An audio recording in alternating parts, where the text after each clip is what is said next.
ଯଦୁପୁର ଗାଁରେ ଦି ଜଣ ସାଙ୍ଗ ଥିଲେ, ରମେଶ ଆଉ ସୁରେଶ।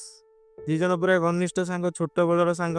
ସେମାନେ କଣ କରିଥିଲେ ନା ଭଲ ପାଠ ପଢୁଥିଲେ। ଜଣକର ଭଲ ପାଠ ହୁଏ, ଆଉ ଜଣକର ଭଲ ପାଠ ସେମିତି ହୁଏ। ଆଉ କଣ ହେଲା ନା ଦି ଜଣକୁ ଦଇବା ତ ଦି ଜଣଙ୍କର କଣ ହେଲା ନା ବାହାରେ ଜବ୍ ଲାଗିଲା। କୋଉ ଜାଗାରେ ନା ସହରରେ। ଯେତେବେଳେ ସହରରେ ଜବ୍ ଲାଗିଲା, ଜଣେ କଣ କଲା ନା ଭଲ କାମ କରିକି ବହୁତ ପଇସା ରୋଜଗାର କଲା। ଆଉ ଜଣେ କଣ କଲା, ବେଶୀ କାମ କଲାନି, ପରିଶ୍ରମୀ ନ ହୋଇ କଣ ହେଇଗଲା, କୋଢିଆ ହେଇଗଲା। ଦିନକୁ ଦିନ କୋଢିଆ ହେଇଗଲା, ଯେତେବେଳେ ସେ କମ ରୋଜଗାର। ଏମିତି ଦି ଜଣ ରୋଜଗାର କଲା ପରେ କଣ ହେଲା, ଦିନେ ତାଙ୍କର ଫେରିବା ବେଳ ଆସିଲା। କୋଉଠି ଫେରିବା ବେଳ ଆସିଲା? ଘରକୁ ଯେତେବେଳେ ଫେରିବା ବେଳ ଆସିଲା, ଦି ଜଣ ଫେରିଲା ବେଳେ ବାଟରେ କଣ ପଡେ, ଜଙ୍ଗଲ ରାସ୍ତା ପଡେ। ଜଙ୍ଗଲ ରାସ୍ତା ଯେତେବେଳେ ପଡେ, ଦି ଜଣ ଫେରିଲା ଭିତରେ କଣ ହେଲା ନା ଯିଏ ପଇସା ଅଧିକା ଇନକମ କରିକି ଆଣିଥିଲା, ତାକୁ କମ ପଇସା ବାଲାଟା କଣ କହିଲା ଯେ ତୁ ମୋର ତୋର ସବୁ ପଇସା ଦେଇଦେ, ଆଉ କଣ କର ନା ଖୁସିରେ ଜୀବନ ଧରି ଘରକୁ। ଯେହେତୁ ଭଲ ପଇସା ବାଲା, ଯିଏ ଭଲ ଇନକମ କରୁଛି, ସେ କଣ କଲା, ସିଏ କହିଲା ଯେ ମୁଁ ଝାଳ ବୁଆ ଧନ ଅର୍ଜିତ କରିଛି, ମୁଁ କାହିଁ ତତେ ପଇସା। ତ ଏମିତି ହେଲା ଭିତରେ କମ ପଇସା ବାଲାଟା ଭଲ ପଇସା ବାଲାକୁ ମାରିବା ପାଇଁ ଉଦ୍ୟତ ହେଲା। ଆଉ ମାରିବା ପାଇଁ ଉଦ୍ୟତ ହେଲା ବେଳେ, ଯେତେବେଳେ ଶେଷ ନିଶ୍ୱାସ ତ୍ୟାଗ କରିବା ପୂର୍ବରୁ ଯିଏ ଅଧିକା ପଇସା ବାଲା କହିଲା, କଣ କହିଲା, ଦେଖେ ଆଜି ମତେ ମାରୁଛୁ, କିନ୍ତୁ ଏଇ ବାଦଲ ହିଁ ଦେଖ ଏବେ ଭାସି ଯାଉଛି, ଆଉ ଏଇ ବାଦଲ ହିଁ ଦିନେ କଣ କରିବ ନା ତତେ ଧରା ପକେଇବ ଆଉ ସତ କହିବ।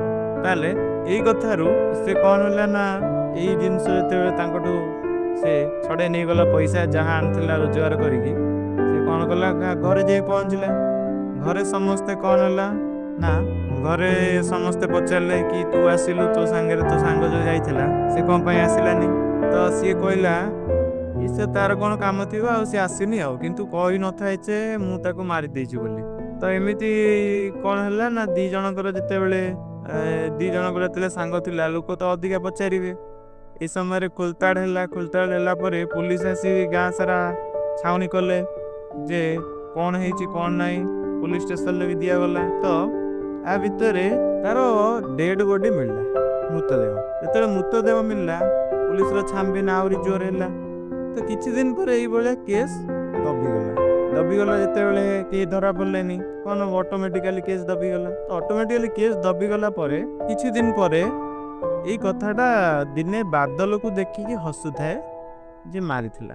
ଯେତେବେଳେ ହସୁଥାଏ, କଣ ହବ ନା ହସିଲା ବେଳେ ତା ସ୍ତ୍ରୀ ଦେଖିଲା ପରେ କାହିଁକି ହସୁଛ ବୋଲି ପଚାରିବାରୁ ମନା କଲା, କିଛି କୌଣସି କାରଣ ପାଇଁ ହସୁ ନାହିଁ। କିନ୍ତୁ ବାରମ୍ବାର ପଚାରିବା ଯୋଗୁ ଏଇ କଥା ସିଏ ସବୁ କଥା କହିଦେଲା ଯେ ମୁଁ ହିଁ ହତ୍ୟା କରିଛି।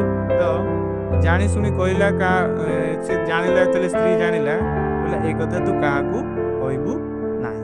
ତ ସ୍ତ୍ରୀ ଜାଣିଲା ପରେ, ଏମିତି ସ୍ତ୍ରୀ ବି ଦିନେ ବାଦଲକୁ ଦେଖି ଏମିତି ହସୁଥାଏ ବେଳେ ବେଳେ। ଦିନେ ଗାଁ ତୁଠରେ ଏମିତି ବାଦଲ ଭାସିକି ଯାଉଥିଲା, ଆଉ ସ୍ତ୍ରୀ କଣ କରୁଥିଲା ନା ତାର କଣ ଲୁଗାପଟା ସଫା କରୁଥିଲା। ତ ଯେତେବେଳେ ବାଦଲକୁ ଦେଖିଲା, ସିଏ ବି ହସିଲା। ଏମିତି ଦେଖି ଗାଁର କିଛି ସ୍ତ୍ରୀ ଲୋକମାନେ ସେଇ ତୁଠରେ ଥିଲେ, କହିଲେ କାହିଁକି ଏମିତି ହସୁଛୁ? ତ ଏମିତି ସେ ଧୀରେ ଧୀରେ କହୁ ଇଏ ସବୁ ସତ କଥା କହିଦେଲା। ଯେହେତୁ ସବୁ ସତ କଥା କହିଦେଲା, ତ ପୋଲିସ କଣ କଲା ନା ପୋଲିସର ଛାନବିନ ଆହୁରି ଜୋର ହେଇଗଲା। ଜୋର ହେଲା ପରେ କଣ ହେଲା ନା ଅସଲ ଆସାମୀ ଧରା ପଡିଲା। ଆଉ ସେଇଥିପାଇଁ ଏ ଷ୍ଟୋରିର ନାଁ ହଉଛି କଣ ନା ବାଦଲ ହିଁ ଦିନେ ସତ କହିଲା।